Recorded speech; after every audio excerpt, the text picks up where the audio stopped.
오늘도 말로 다 형용할 수 없는 그 크신 하나님의 사랑 안에 거하는 하루가 되시기를 주님의 이름으로 축원합니다.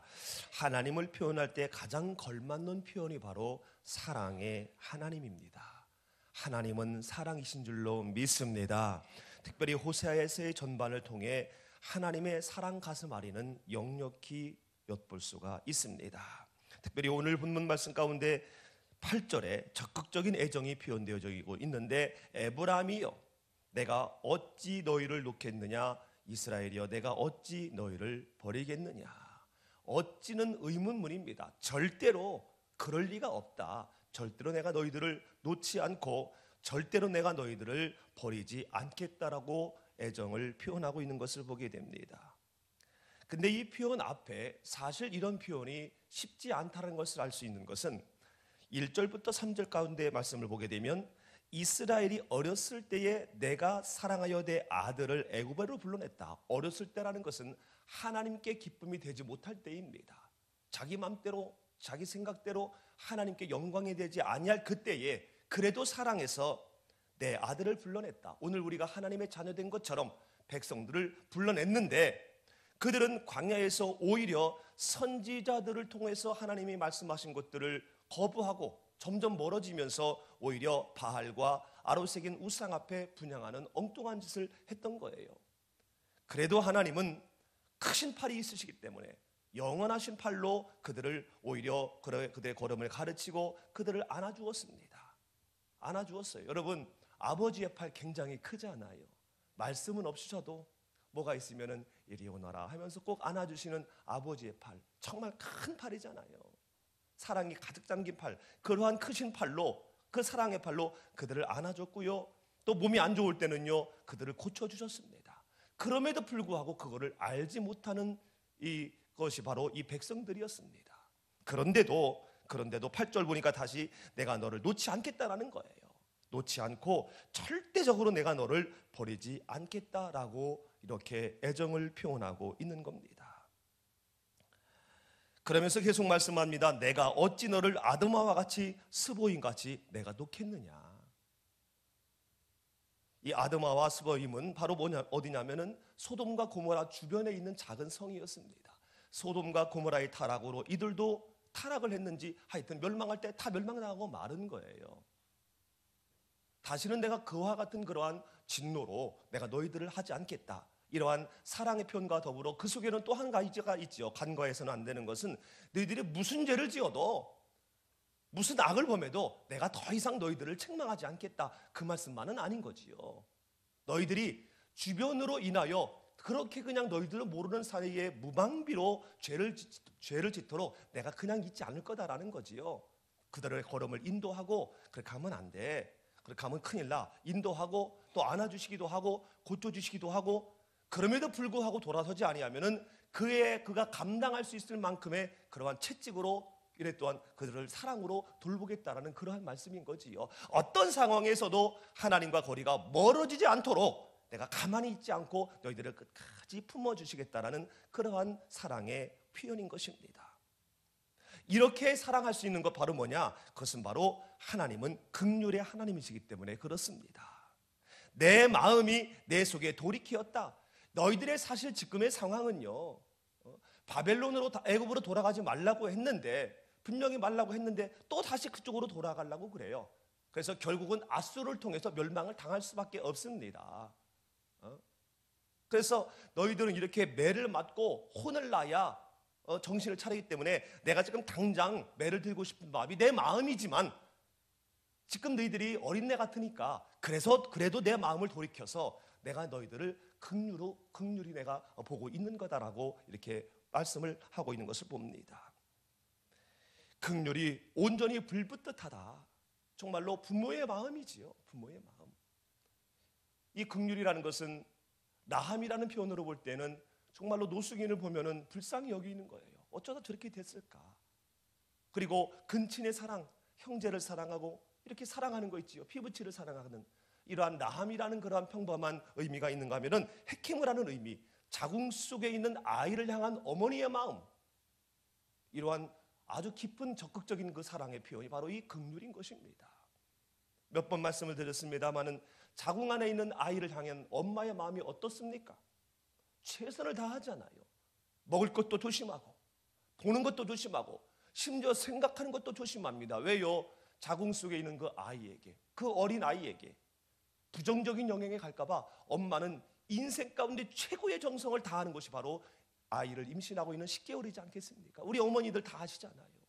바로 이것이 긍휼입니다. 하나님께서 우리를 향한 사랑이 바로 이러한 사랑이라는 거예요. 그래서 행동하는 것도 불편합니다. 거북해요. 자꾸 배가 나오니까. 그렇지만 그리고 외모도 이상해져요. 그런 거 신경 쓰지 않는다는 겁니다. 왜? 자궁 속에 있는 내 아이가 더 귀하니까. 오히려 나를 사랑하는 것보다 더 크게 사랑하는 것이 내 자궁 속에 있는 내 아이이기 때문에 일방적인 사랑인 거예요. 그 아이가 알든 모르든 그냥 사랑하는 거지요. 열심히 먹습니다.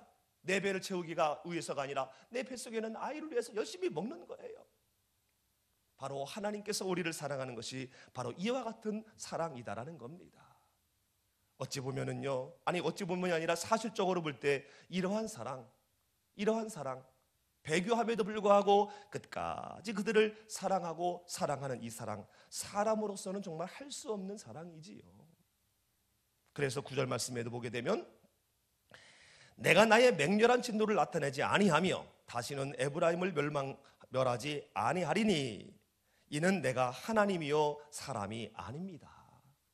하나님과 사람을 구분하고 있는 것을 보게 되어집니다. 어떤 면에서요, 진노함에 있어서, 어떤 면에서요, 사랑에 있어서 하나님과 사람을 구분하고 있는 것을 보게 됩니다.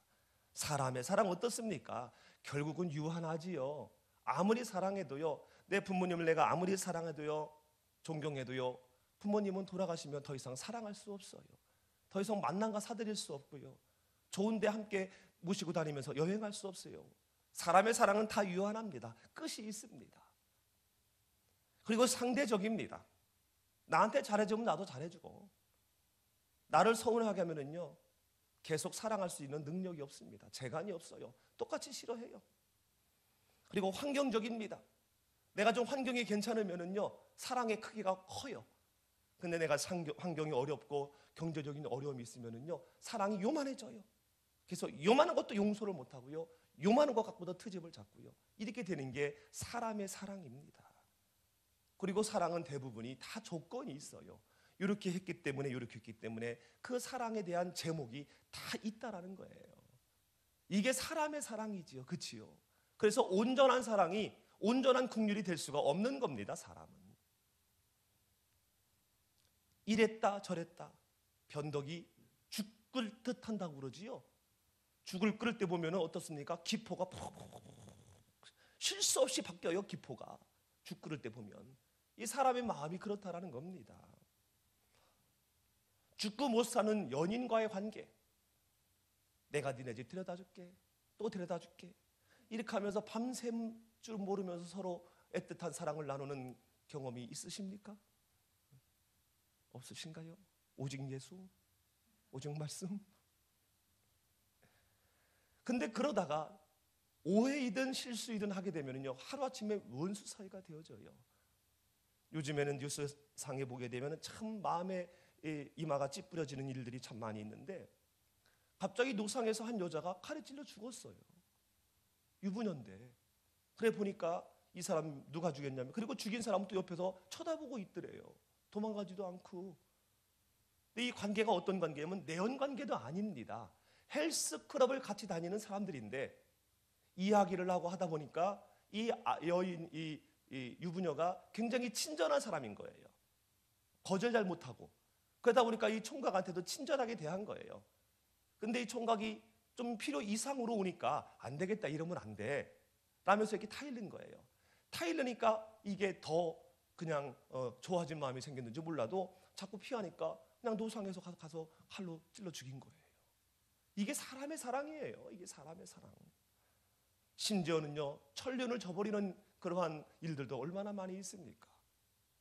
남편이 미워서 남편이 안 들어온다고 자는 1년도 안 된, 돌도 안 된 아이가 자다가 깨니까 그 아이 얼굴에서 남편의 얼굴이 보였는지 갈비뼈가 부러질 정도로 때려가지고 자기 아들을 죽이고, 그리고 죽은지도 몰랐대. 근데 그 다음날 이상해서 병원을 가보니까 그냥 이상해서 그렇다고 했더니 보니까 멍자국 있고 갈비뼈가 부러지고, 그냥 자서 톡톡 때리는데 갈비뼈가 부러집니까? 이게 사람의 사랑이에요. 이 사람의 사랑. 그런데 하나님의 사랑은 그렇지 않습니다. 영원해요. 영원하신 팔입니다. 영원해요. 아멘. 그리고요, 절대적입니다. 왔다 갔다 안 해요. 그리고 일정합니다. 변함이 없습니다. 그리고 무조건적인 사랑이 바로 우리 아버지의 사랑인 줄로 믿습니다. 그리고 늘 인격적으로, 우리에 맞게, 우리의 상황에 맞게 늘 인격적으로, 일방적이 아닌 인격적으로 우리를 사랑하신다는 겁니다. 인격적으로 사랑하시는 그 아버지 앞에 우리의 모든 것들을 다 아뢰는 그러한 지혜가 있어야 할 줄로 믿습니다. 4절 말씀해 보니까 이렇게 말씀하고 있습니다. 내가 사람의 줄고 사랑의 줄로 그들을 이끌었고 그들에게 대하여 그 목에서 멍에를 벗기는 자 같이 되었으며 그들 앞에 먹을 것을 두었다. 애굽에서는요, 짐승 대접을 받았습니다. 짐승처럼 대우를 받았어요. 인격 그런 거 없었습니다. 노예이니까. 그런데 그 짐승 대접을 받았던 그 멍에를 벗기고 내가 그들을 이제는 인격적으로 사랑의 줄로 그들을 이끌어냈다라는 것입니다. 그러면서 그들 앞에 먹을 것을 두었다. 그들 앞에 먹을 것을 두었노라고 이렇게 말씀하고 있습니다. 이거를 직역을 하면은요, 허리를 굽혀 먹여 주었다는 뜻이에요. 여러분, 우리가 아이에게, 어린아이에게 젖을 주고 또한 무엇을 먹일 때에 가만히 서가지고 먹어 이렇게 합니까? 아니잖아요. 아이에 맞게 허리를 숙여서 또한 젖을 먹이고 또한 이유식을 먹이고 이렇게 하잖아요. 어렸을 때에 내 입장이 아닌 아이의 입장에서. 이게 바로 뭡니까? 인격인 거지요. 인격적인 거지요. 마음에 안 들면 무조건 징계하고 저주하는 것이 아니라 하나님의 입장이 아니라 백성의 입장에서, 백성이 어렸을 때는 거기에 입장에 맞게 이렇게 대우하고 또한 사랑하시겠다라는 거지요. 초등학생과 고등학생은요, 여러 면에서 다릅니다. 몸짓도 다르고요, 생각하는 것도 다르고요, 또한 판단하는 능력도 다 다릅니다. 그러면 초등학생은 초등학생답게, 거기에 맞게, 고등학생은 고등학생에 맞게, 그 다른 것에 맞게 대우하는 것이 바로 인격적인 대우이지요. 혹은 고등학생인데 초등학생 같은 그런 아이도 있습니다. 그러면 고등학생으로 대하는 것이 아니라 초등학생으로 대하고, 초등학생인데 고등학생처럼 성숙한 아이가 있어요. 그러면 초등학생이지만 또 고등학생같이 대하고, 이게 인격적인 대함이잖아요. 바로 하나님께서 우리를 향하여 사랑하시는데 그 사랑이 바로 이러한 인격으로, 노예와 같은 멍에를 씌워서 그냥 끌고 가는 기계적으로 짐승 다루듯이 하는 것이 아니라 우리에 맞게 인격적으로 대하시겠다, 인격적으로 사랑하시겠다, 인격적으로 크신 팔로 우리를 안아주겠다라고 우리에게 말씀하고 있는 것입니다.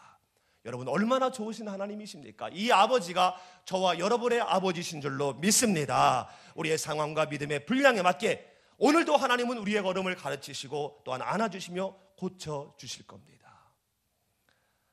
사랑의 하나님을 어렸을 때부터 경험했던 다윗은 그의 아들 솔로몬에게 역대상 28장 9절에 이렇게 교훈하며 하나님도 오늘 우리에게 교훈하고 있습니다. 내 아들 솔로몬아, 너는 내 아버지 하나님을 알고 온전한 마음과 기쁜 뜻으로 섬겨야 되는데, 왜냐하면 여호와께서는 모든 마음을 감찰하시고 통달하시고 또한 모든 의도, 내 속에 있는 모든 의도도 다 아신다라는 거예요.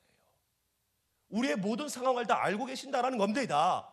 그렇기 때문에 우리의 모든 상황에 맞게 하나님은 우리를 인격적으로 사랑하시는 분이라는 거예요.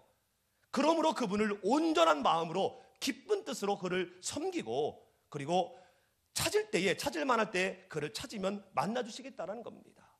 우리 걸음을 인도해 주시고 안아주시고 치료해 주시겠다는 거예요. 그런데 만약에 그렇지 아니하면, 그분에게 구하지 아니하고 그분을 의지하지 아니하고 그분께 안기지 아니하면 영원히 그분의 사랑을 받을 수 없다라는 거예요.